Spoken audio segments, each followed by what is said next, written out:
Donc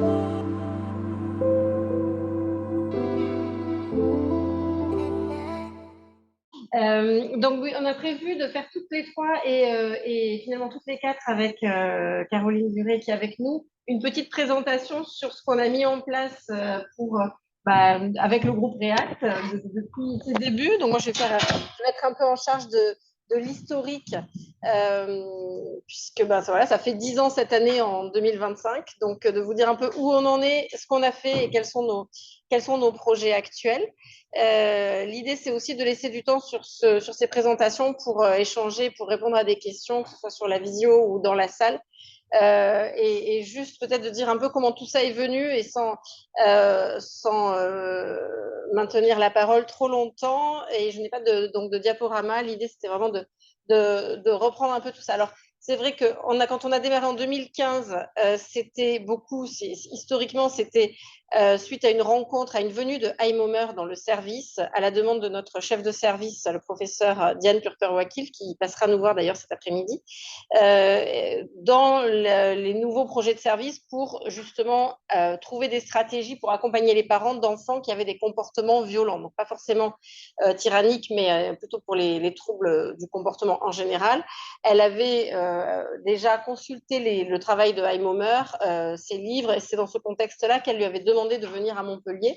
Et c'est vrai qu'à l'époque, on s'était dit que c'était très inspirant aussi pour accompagner les parents qui étaient le plus confrontés à la violence. Alors moi, je faisais déjà de la guidance éducative et du programme de Barclay pour toute la consultation d'enfants avec TDAH. Donc ça, on en avait vraiment l'habitude. On le faisait d'ailleurs dans cette salle de cours. C'est là qu'on a fait tous nos programmes de Barclay jusqu'au confinement, où ça s'est un peu interrompu. Et donc, en fait, je me suis quand même vite aperçue en faisant du Barclay que ça correspondait très bien à pas mal de familles, les stratégies qu'on proposait, mais que pour d'autres familles, c'était totalement inutile et voire même c'était culpabilisant. C'est-à-dire que les parents, après avoir participé, disaient ben, moi, j'arrive pas à m'en saisir, j'arrive pas à le mettre en place. Donc, ils se sentaient, par rapport aux autres parents, ils se sentaient pas à la hauteur. Et finalement, au lieu de les déculpabiliser et de les aider, ça avait plutôt eu l'effet contraire de nous dire ben, moi, je me sens pas au niveau, je suis pas capable. Les autres parents, ils arrivent à mettre en place un système de points, mais moi, si je fais un système de points, mon enfant, il m'envoie tout à la gueule. Moi, si je... Donc, en fait, tous les systèmes de contrat ne marchaient pas. Si je refuse tel truc ou si je pose un cadre, ben, il va faire une crise, il va tout casser et moi, je vais pas savoir comment réagir. Donc, en fait, il y avait plein de familles pour qui le Barclay, et il y a toujours d'ailleurs, c'est une première marche, mais clairement, c'est pas du tout suffisant parce que quand la violence a pris le pas, en fait, le principe de jouer sur du contrat, bah ça fonctionne pas. Donc, c'était de répondre à ça et je me suis aperçue, et ça, c'est vraiment depuis mes débuts en pédopsychiatrie, et c'est comme, je pense, tous les pédopsychiatres et tous ceux qui accompagnent des enfants, j'ai pris conscience de ce phénomène à travers des situations cliniques d'enfants qui étaient absolument adorables en consultation, qui me répondaient toutes les réponses que j'avais envie d'entendre sur comment ils allaient, les choses qu'ils mettaient en place, etc. Et le discours des parents qui était à l'opposé, de dire mais c'est affreux, en fait, il se déscolarise, il est violent, etc. Et en fait, c'est à partir de là aussi que moi j'ai été sensibilisée à ce problème-là. Le problème de l'enfant à comportement tyrannique, c'était d'abord à l'hôpital Robert Debré, le professeur Dugas qui avait écrit là-dessus.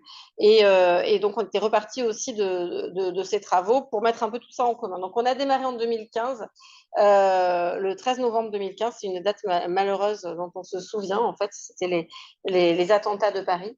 Et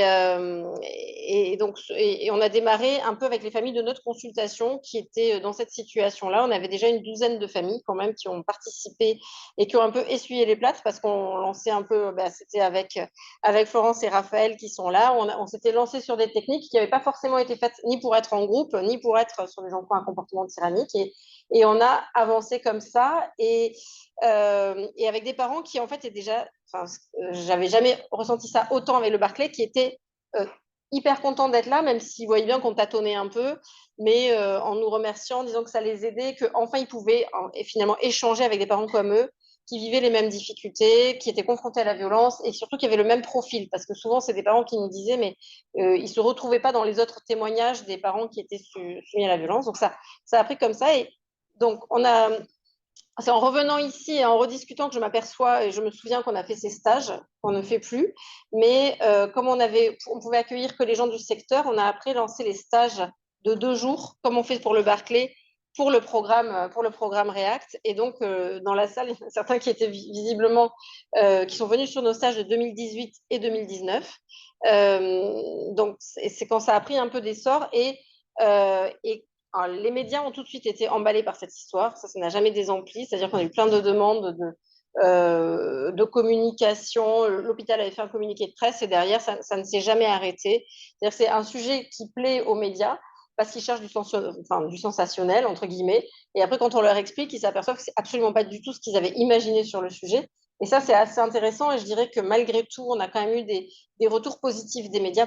Énormément de parents viennent par ce biais. Donc, en fait, il ne faut quand même pas le négliger. Des fois, on trouve que c'est pas super. Quelques expériences difficiles. Peut-être Europe 1, peut-être l'article qui est sorti aujourd'hui qu'on n'a pas encore lu et où on craint le pire. Mais non, on ne sait pas. En tout cas, non, on ne l'a pas lu. Mais enfin, en tout cas, globalement, les médias, malgré tout, ça permet qu'on en parle et ça permet que des parents se reconnaissent, s'identifient et nous contactent. Donc, on a toujours voulu aller dans ce sens-là. L'association React, donc, qui s'est montée, et ça, je crois que c'est ça qui nous a permis aussi de pouvoir mieux communiquer. Ça donne une crédibilité différente. Le fait qu'il y ait toujours quelqu'un de l'association dans les groupes, c'est aussi très important pour les parents qui y participent. C'est important pour nous. Ce travail, tous les mails qu'on reçoit, on les réadresse en fait beaucoup en disant prenez contact, prenez attache, etc. Donc ça nous soulage aussi parce qu'en fait on est quand même très référencé, mais on est parfois un peu isolé, même s'il y a d'autres initiatives et mes collègues pourront en parler. Donc ça nous a aussi été extrêmement utile dans l'amélioration des choses. Il y a eu un groupe, et je pense que il y a des familles ici qui y ont participé, où il y avait des parents autour de la table qui venaient de Toulouse, de Nantes, de Paris, pour assister aux séances. Et je me souviens que j'avais été très mal à l'aise d'ailleurs, parce que c'est un peu le syndrome de l'imposteur de dire, mais excusez-moi, mais vous venez de trop loin, vous prenez l'avion et que j'étais allée voir cette maman qui venait de Nantes et qui m'avait dit à ce moment-là, écoutez, moi, c'est pas grave les kilomètres parce que je suis dans un endroit où on me croit quand je raconte ce que je vis. Et je me disais, mais quand même, à quel moment il faut traverser la France pour ça? Ça m'avait beaucoup questionné. Alors, je pense qu'on a quand même beaucoup progressé là-dessus et aujourd'hui, il y a beaucoup plus de force locale et ça, c'est super. Le confinement, ça a été le passage de tous nos groupes en visio.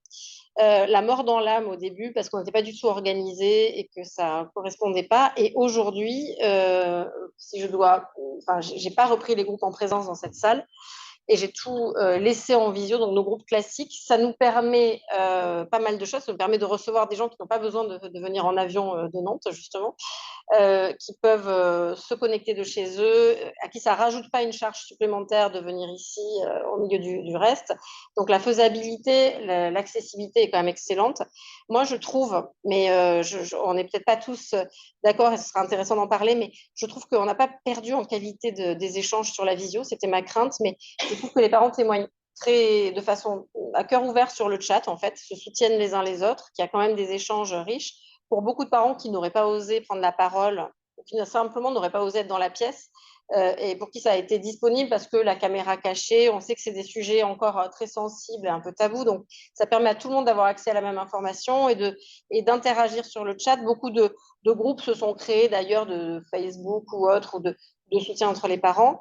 C'est beaucoup plus facile à animer aussi parce qu'on a un cadre qui est plus simple parce qu'on sait que c'est compliqué parfois de réguler les temps de parole, même sur la visio. On se le fait reprocher régulièrement d'ailleurs qu'il y a trop de temps de parole, etc., qu'on devrait réguler mieux, mais en même temps, ça fait aussi partie de l'essence du groupe. Mais c'était beaucoup plus difficile de le faire en présence encore que ce que c'est en visio. Donc, il y a plein de raisons qui font que. Puis, ça permet aussi souvent que les deux parents participent et pas juste un des deux parents qui ramène l'information à l'autre, et ça, c'est quand même mieux. Donc, pour toutes ces raisons, et puis pour le fait surtout que du coup, on peut recruter au niveau national, on n'a jamais de liste d'attente, donc si ce n'est qu'il faut attendre que le prochain groupe redémarre. Le prochain sera début octobre, par exemple, et on a là actuellement, je crois que on avait en moyenne 150 parents qui sont connectés, donc c'est énorme. On ne pourrait jamais faire ça dans cette salle où on a déjà mis 80 personnes pour débarquer, mais c'était le maximum et c'était déjà très compliqué. Donc voilà, ça nous permet d'offrir ça au plus grand nombre. On n'a plus le côté des rencontres de ceux qui sont connus dans les groupes, mais c'est quand même aussi intéressant. Voilà, alors peut-être pour un mot sur nos perspectives, alors moi je compte continuer ces groupes de la même façon qu'ils le sont aujourd'hui, a priori, vraiment, et d'essayer d'améliorer à chaque fois un petit peu nos programmes. Développer des groupes parce qu'il y a beaucoup de parents qui rejoignent l'association React et qui rejoignent nos groupes, alors que les enfants ne sont pas complètement dans le profil du comportement tyrannique qu'on a décrit et qui sont beaucoup de violences aussi extra-familiales, c'est-à-dire de troubles des conduites.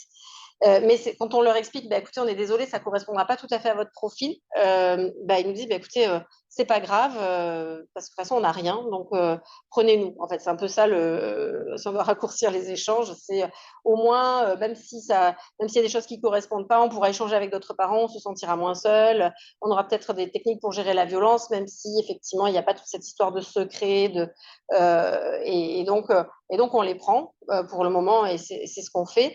Mais tout en sachant qu'on n'a pas adapté le programme à eux, c'est eux qui viennent et qui s'y adaptent. Et donc, l'idée, ce serait d'avoir un groupe spécifique pour les parents d'enfants avec troubles des conduites, c'est-à-dire qui ont des troubles du comportement à la maison, mais aussi à l'extérieur, qui sont déjà en général suivis par des éducateurs, repérés par l'école, etc. Donc ça, c'est le projet qu'on veut mettre en place. Et là, moi, je suis en train de recruter des avocats pour au moins venir, alors je ne viendront pas toute la journée, mais pour moins venir 1 heure ou deux, répondre aux questions des parents, parce que très vite on est limité. Je le suis déjà dans les groupes en visio. Vous savez, ceux qui y ont participé, souvent je dis, je ne sais pas répondre à cette question. Est-ce qu'on peut porter plainte contre son enfant? J'ai l'impression qu'il n'y a jamais 2 fois la même réponse. Est-ce que je dois aller dire que mon enfant trafique du shit, ou est-ce qu'il va avoir des problèmes? Il ne faut pas que je le dise. Est-ce qu'on va m'aider ou est-ce qu'on va nous enfoncer?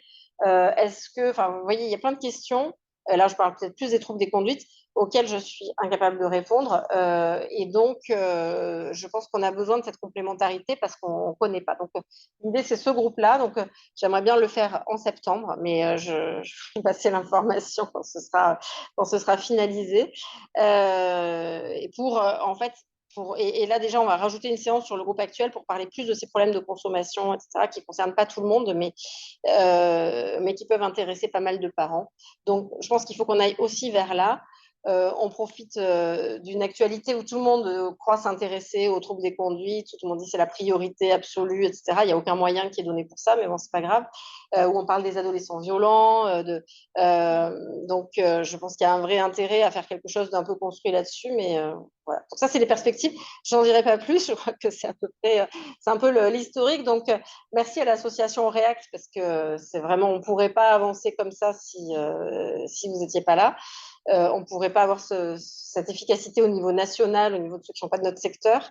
Et puis c'est formidable. Et je pense qu'aujourd'hui, la psychiatrie ne bouge que par les voix des associations et des patients. Comme ça a été le cas pour le TDAH, pour lequel je travaille aussi avec Hyper Super.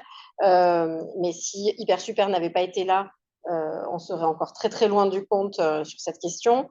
Comme c'est le cas avec l'autisme, qu'on a pu sortir enfin du dogme de la psychanalyse, et c'est malheureusement récent. Enfin, donc tout ça, ça s'est fait par les patients. Donc nous, on ne peut avancer aussi que parce qu'il y a une légitimité, parce qu'il y a un soutien et des voix de patients, donc et d'usagers. Enfin, je ne sais pas comment il faut le dire, mais et c'est ça qui est important. C'est ça qui est important aujourd'hui. Donc voilà, j'avais pas réalisé que ça faisait 10 ans avant que Marion me dise qu'on allait organiser cette journée pour les 10 ans de React.